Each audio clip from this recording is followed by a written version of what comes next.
Hello and welcome to Round 1 Back 9 coverage of the 5th Chainstar Massacre B-tier tournament in Albion, Michigan at Victory Park.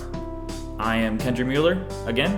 And I am Devin Byram, again. Alright, so if you are enjoying this coverage, please post a comment. Let me know what you think we did well producing this coverage and what we could improve on, what you liked, all that stuff. It would be super appreciated if you just post a comment letting us know your thoughts. And if you did enjoy it, if you could just share it with your disc golf friends, that would be absolutely fantastic. We would appreciate it a ton. Absolutely. Any type of feedback would be very beneficial to maybe future ideas being created for this this channel, the program that Kendrew's trying to create. And he would really appreciate any type of feedback. All right, let's get right into the disc golf. We've got the back 9. We've got scores that are, it's a little bit of a wide range here on our feature card. We've got Kyle Klein, absolutely fantastic with -8. We got Andrew Marwede, 6 under. He's having a pretty good front 9. We'll see if he can keep that up for the back 9. Then Adam and Peter are a little bit disappointed, I'm sure, with their performance here.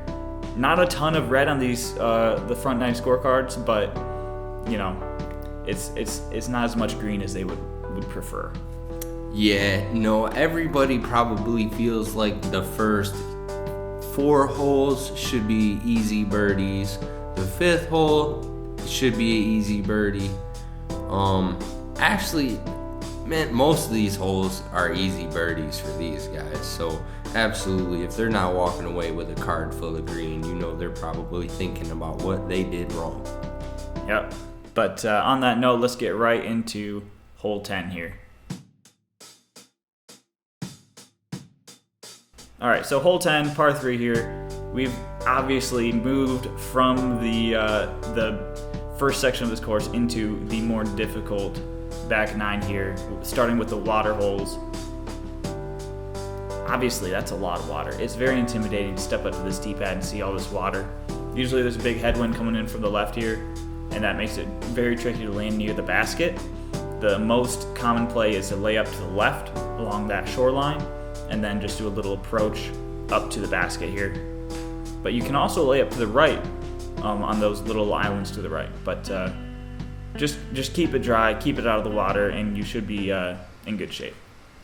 Yeah, folks, like he said, there is a ton of water everywhere you look. And we have Kyle going with a backhand flex. He's not worried about that water, almost acing it. Ooh, that is a gorgeous throw, ladies and gentlemen. Absolutely fantastic.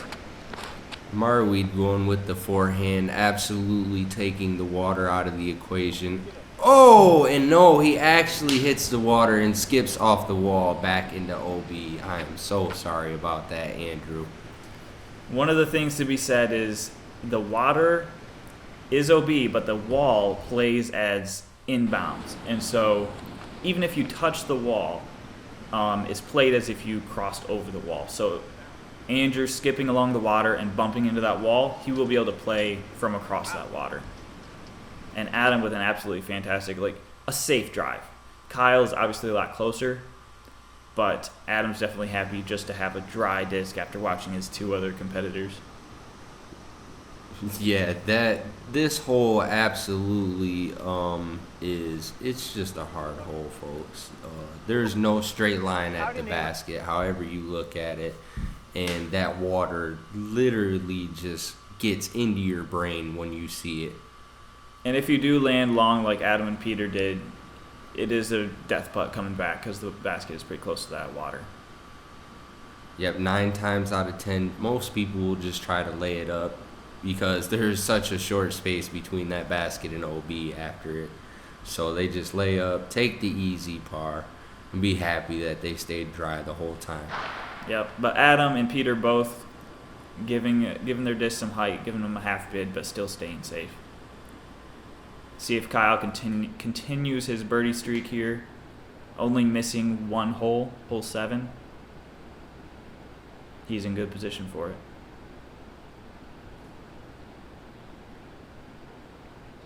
There it And is. he does. He cashes it in, folks. Oh, man. We're talking he's on about a holes streak. that aren't gimme birdies. This is definitely not a gimme birdie. by At any all. means. As you see Marwede's walking in his stroke from OB for his circle 3. And he's able to walk away with that. Not quite happy. He'd have loved to be in Kyle's position making his birdie putt. Adam adjusting his chains. I was wondering what was going on there. I was like, he's walking with his putter towards the basket. No, he's just going to tap it in and hope nobody sees. And then Peter tapping in. Disappointing score. Disappointing double bogey. Okay, folks, 10. here we have hole 11. It is a par 3 at 216 feet. And as you see, there is more water. And this time you have a ceiling about 20-25 feet above you, so it just makes this line way harder to hit. Most people are looking for a forehand skip off the water. If you get the right side skip, it puts you in a great spot for the birdie putt. The safe miss is definitely long left, though, because it's completely dry and you have a straight line to it. But ideally, you want to do what Kyle does. Absolutely. Flash the chains a little bit, but he does end up going a little bit further long and right than what he wanted. And the only bad thing about not parking your forehand on this is the putt back is very, very deadly because you'll be coming right back at the pond. And Marwede going with the forehand, not quite sure if that was able to make it up on land or not. We'll get a better look at that in a minute. Okay. Here, Adam going with the turnover backhand, it looks like, the first of the card. Oh. That can be a safe play if you can get it to actually turn. The biggest risk there is hitting an early tree and kicking out in the water, but Adam just not getting it turned over as much as he wanted and ending up just going right in the water. We got Peter going with the forehand. Challenging those high branches is dangerous. Ooh, and he gets lucky. He's long though, folks, and the putt back is not going to be very easy. He should be out of bogey territory, but it's a short hole to get a par on. It doesn't feel good. It does not feel good. It's kind of deceiving because it's so short, but that water makes up so much of the fairway. It's very intimidating. Adam walking. Oh, no. Oh, and out the back side of the chains. That was a beautiful bid. He was walking up so confidently. He thought he had that. Look at that. And you can see a smile on his face as he walks away. The camaraderie with this sport is just amazing. You see how people just put so much focus into it, and the attempts are just heartwarming when they do get close but don't go in. Peter giving it good height on that and still staying safe. Fantastic bid. Kyle for his birdie putt here, keeping his streak alive. Tricky uphill putt, just a little bit low, barely doesn't slide over the basket. And a slight roll away, but it stays fairly close to the pin. He'll have a tap in. Yeah.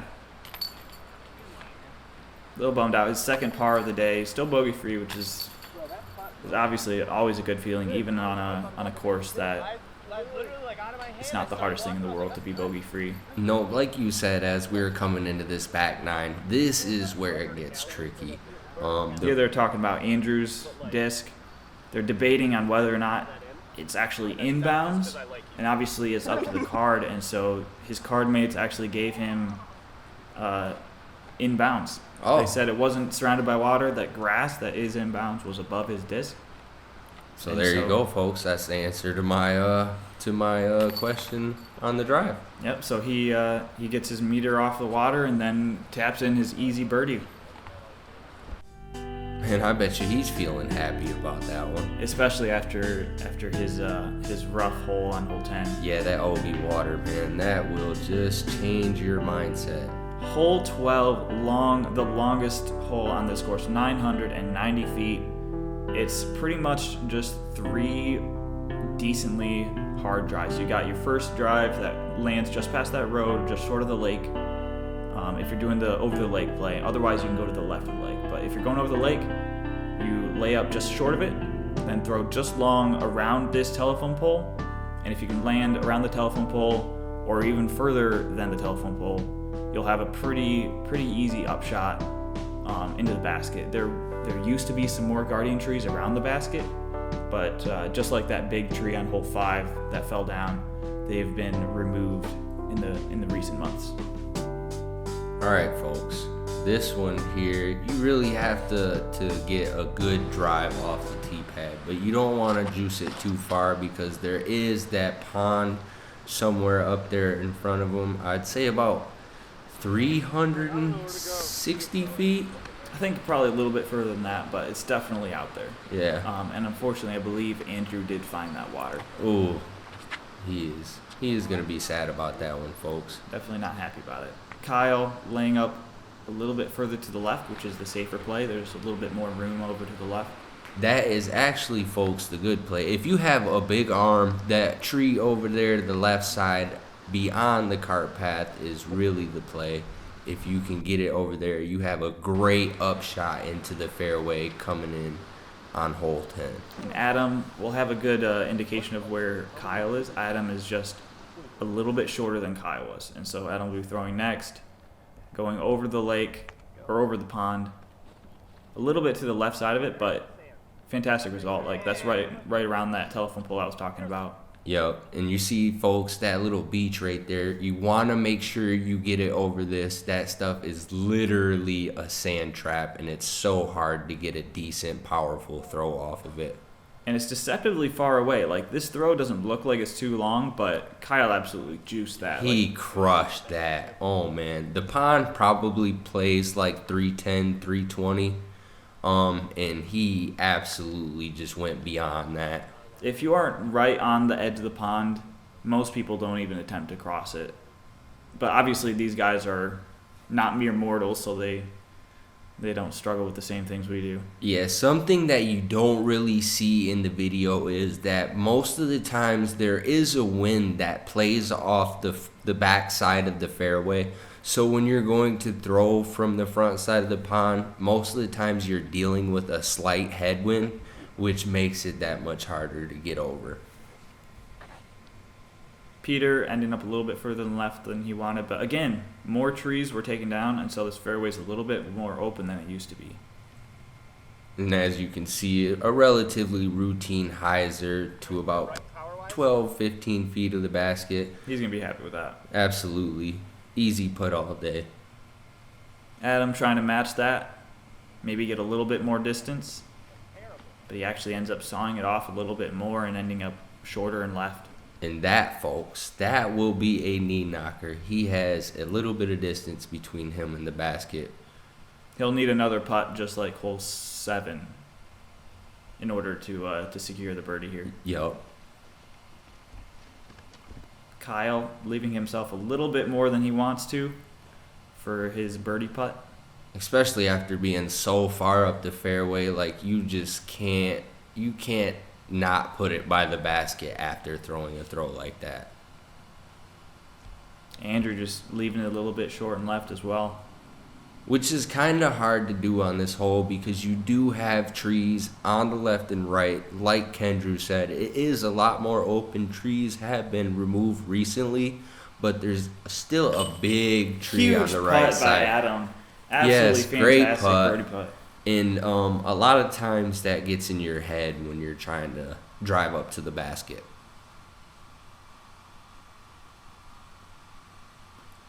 Andrew not able to match Adam's putt there. Gonna have to tap in his. It looked a little wobbly out of his hands. Might be a little bit of nerves there. Who knows? Maybe just a missed putt. Bogey is definitely not the score that you're looking to take on this hole for sure. I mean, not ever, but this is. I mean, I bogey it quite often, so don't put me in that category. Yeah, we play doubles, and teams with doubles bogey it sometimes. Yeah, so watching these guys just go through this hole so effortlessly. They're like absolutely that, shredding this course right now. It just makes me jealous. It does. And we have hole 13. It is a par 3 at 231 feet. We have a OB cart path and OB water on the left. Now this hole, it's relatively easy. You just have to hit your line. That's all. But any mistake, and it could really cost you, if you hit the cart path and don't get a skip onto the grass, you could risk just sliding across the cart path and staying OB. Or if you don't bite off the hyzer enough, you could skip into the water. Yep, the water is OB across the wall, but short of the wall, we have Kyle. like where Kyle lands. Gorgeous backhand, and he uses the wall as a stopper. Fantastic. But he lands kind of in that water, in the gap between the grass and the stone wall. And that's casual water, right? It does play inbound, so no penalty for landing in that water inside the wall. And we see Adam use the road a little bit, which is a fairly common play for this hole. People like to try to get that nice skip off the cart path. But the danger is this right here, folks. You don't quite make it, you hit the grass, and you go OB. Yep, so on or over that road is OB. And the tough thing is, looking at the shape of it, like we're about to see with Peter's throw, and Andrew just catching that tree and falling straight down OB. That's unfortunate. Quickly throwing his next throw. But because the shape of the OB, you don't get to advance very far if you do go B. This curving sidewalk, it keeps you back there. Yeah, the tee pad is literally right behind him, and it's angled towards the second curve that you see on this cart path. So, like he said, if you saw it off or don't make it, it's just a rough upshot to the basket. Peter and Andrew both getting saved by that stone wall there, staying in bounds. We got Adam here with the unobstructed putt Birdie for birdie. look. And he is Fantastic able to putt. cash it in. Nice. It's just a single putt, but it's right in your line and is definitely in your head when you're hitting putts like that. Well, that too, you see that water behind you, so that kind of makes you nervous a little bit too. There's plenty of distance behind the basket. You know you're not going to go OB, but the thought is still there. Of course, Kyle tapping in his routine birdie. Familiar sight on this coverage so far. Especially on this course. Oh, man. He's been having fun today. Andrew, not having the same experience. Rough bogey there. Not what he wanted, obviously. Yeah, especially on this hole, folks. Under 235 feet. You can reach out and grab the basket, it feels like. Yeah, a bogey here, you're just going to be mad at yourself, man. And that's not what you want walking up to hole 14. You thought hole 13 was short. We got hole 14, 165 feet, more water. This is the last of the water holes. And it gets in your head because it's right there. It's super easy to hit this landing zone, but it's just something about it. It's easy to go short, leave your forehand short, skip along that water, or take your hyzer approaches and just pop them up and go left in that water on the left. Kyle starting this hole off with a forehand, which is something you don't see often, but it was a great bid going straight towards the basket. This is short enough, and it's right there, so we're getting some cool ace runs here. I was really hoping someone was going to hit it. Let's see if Peter can. It's flipped up, but it's just carrying just a little bit too long, hits that wall, and bounces back to the basket. Ooh, there is OB folks back there, so you do want to be careful about throwing it too hard. If you get too much of a skip or you air it out too much, you could risk hitting the cart path back there. Not Andrew, though. Andrew laying it right next to the basket. Absolutely fantastic. But Peter, not happy with himself, missing that putt. And almost rolled into the water. Luckily, there's kind of a stone lip by the river's edge that stopped him from going in. Yep. Everyone else, though, tapping in their birdies. Peter walking away with an unfortunate par. Yep. It kind of feels like a bogey at this point, especially with his card mates getting their easy birdies. Exactly. You got Kyle, who's just been hitting so many birdies. He's a few strokes ahead, so any of the short holes you definitely want to capitalize on, or you just feel like you left something out. Speaking of short holes. Yeah, we have hole 15, par 3 at 270 feet. The most common play here is a backhand hyzer. You can juice it long, so you want to make sure you get that lip up like Kyle does.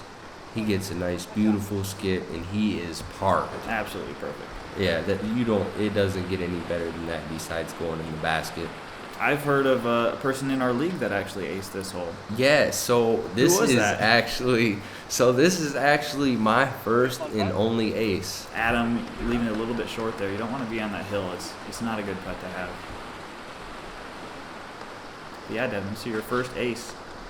Yep, I threw it just about how Marwede did, and Oh, man. oh man, that was so beautiful. Just a little bit short, but And that actually brought flashbacks back of my line. That was really great. the thing you got to remember though is there is OB on this hole, along that cement that's along that roller skating arena Yup. or the ice skating arena. Yes. So there's also a little sidewalk around it. I believe that's But what he's talking about. Hasn't come into play with this card yet. No, these guys all have put it in a great spot for a birdie bid. Like I said, Adam having a tough putt from uphill, it messes with your head, and they actually did clear this out a good amount too, so just having Yeah. a look at all. It used to be infested with all types of shrubs and bushes. Like, if you chopped your drive off and landed in there, it was almost impossible to get a putt to the basket. And as Andrew hits that nice putt for his birdie, we can see that OB that we were talking about, Peter getting his par. So if they did skip and hit like right where the base of the basket is and skip on there, that would have been OB. But our competitors on this card not having an issue with it. You can see Kyle joking with his card mates as he walks up for a routine tap in. Making this hole look easy, which this hole is another one, just like hole 6, that you really want to get. It's just a shape that was made for most of people's throw. Yeah, anybody with a backhand that can hit their line, that is an easily achievable hole. Hole 16, pretty good mirrored image of hole 15, except this time it's going the other direction. We're looking for either a turnover or a forehand.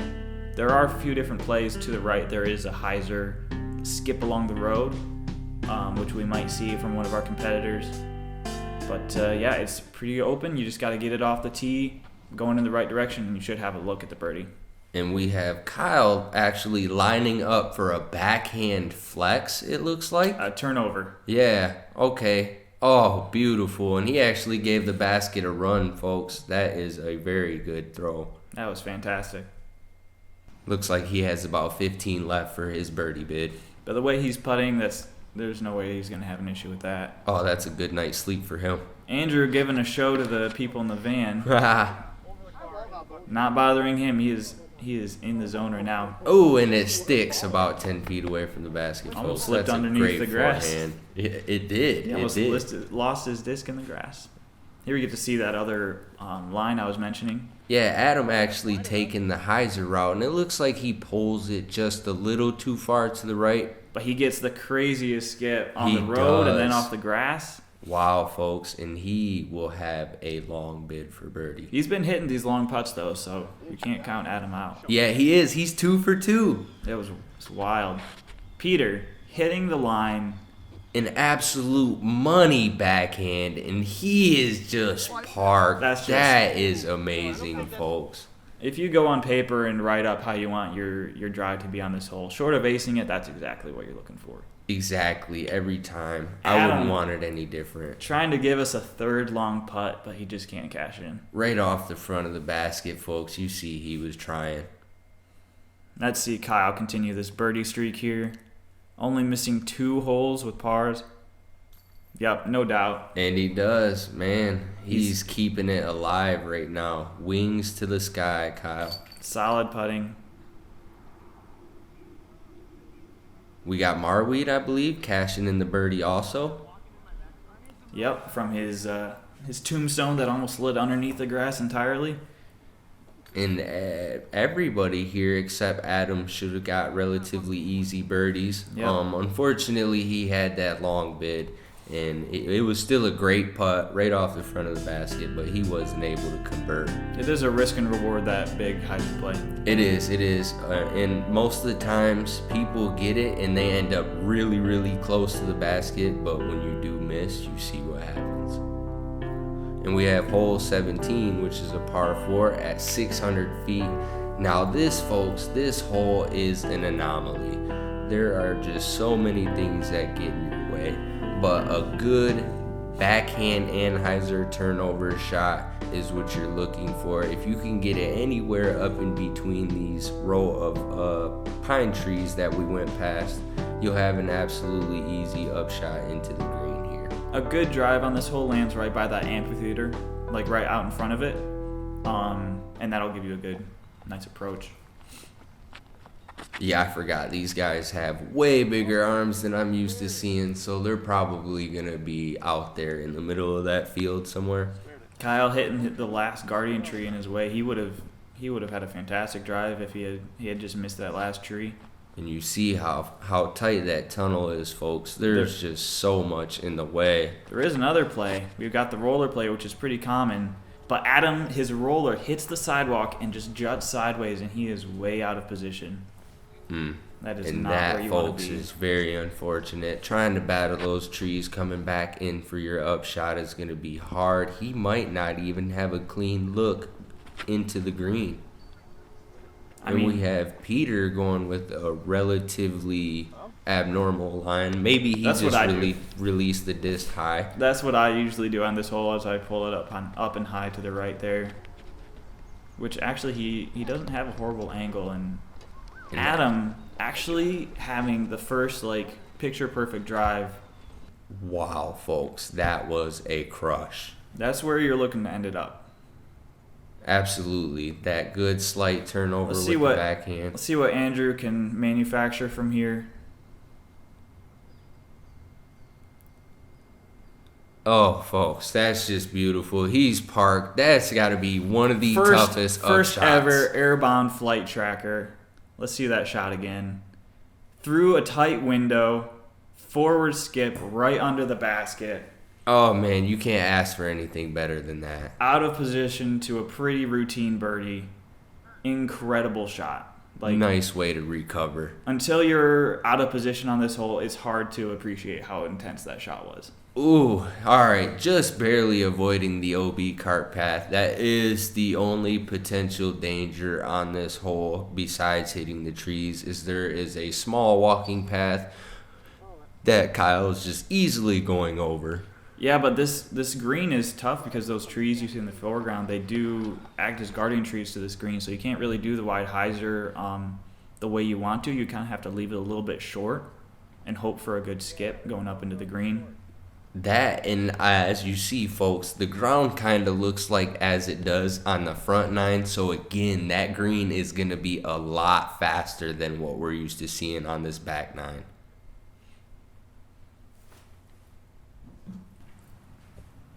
We have Adam going up for a relatively routine putt. See if he can cash it in. Oh, no. Right off the front of the basket, folks. And that has just seemed like it's been a trend for him today, unfortunately. He has hit a couple of fantastic long putts, but then he has missed a couple on the back nine. But not Kyle. He has just found the center of the basket every hole. So such a confident stroke that he's had today. Just hasn't really faltered. Yeah, you can see the bounce in his step as he walks away. He's just having a great time. Andrew, Marwede. what a recovery for the birdie for Andrew. That was just incredible. That was. Shout out to Kendrew and Airbound Creative for that flight follow tracker. That was amazing. And shout out to Andrew for that throw. That was pretty beautiful to watch, man. You usually don't see people recover from that position. It's hard enough to hit that perfect approach from a drive that's in position. But last hole here, hole 18 at Victory Park in Albion, Michigan, 336 feet. This is a tricky hole. So you've got your forehand, slight flex through all those trees, but another common play is the roller.